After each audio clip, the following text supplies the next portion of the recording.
Martin Luther had 6 children, and one day, annoyed by their noise, Luther muttered about Jesus' comment in Matthew chapter 18 verse 3, that unless you change and become like little children, you will never enter the kingdom of heaven.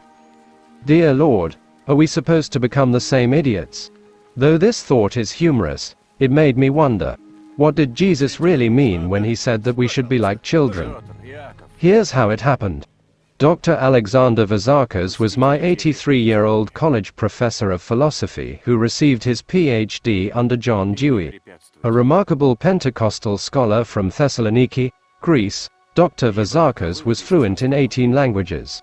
One day he was talking in class about 2 types of knowledge, cognitive and affective.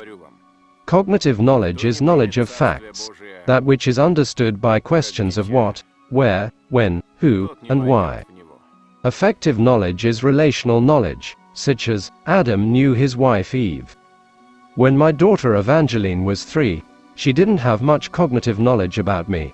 She didn't know what it meant to be 6 feet tall, or get married. She thought she'd always be around. And she didn't know anything about doctorates. Shortly after she saw me walking across the stage to receive my PhD, at the end of her Bible school class, she walked proudly across the platform and also announced that she had received her PhD. But although she doesn't know much about me, she knows me better than a lot of people who know more facts. Why? Because it is affective knowledge. She knows me through relationships. Ah, that's it, I said to myself once on the road. Yeshua spoke about affective knowledge. Children don't know too many facts. The way to the kingdom is through relationship. You must be born again. John chapter 3 verse 7. Cognitive knowledge is worthless in the Christian realm without affective knowledge. There are many brilliant theologians who can amaze you with their knowledge of scripture, archaeology, hermeneutics, exegesis, higher and lower criticism, but who do not have a personal relationship with God. They know about God, but they do not know God.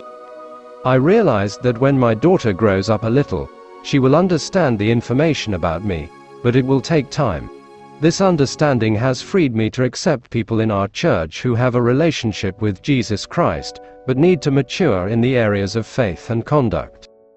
The call to service means that we do our best to create favorable conditions for God to work in the lives of His people. People change from the inside when they have a relationship with Jesus Christ, not from the introduction of doctrines or standards of conduct from outside. God looks into the heart, which means, He knows what every heart dedicated to Him needs, and He knows how this heart must change in order to be right with Him.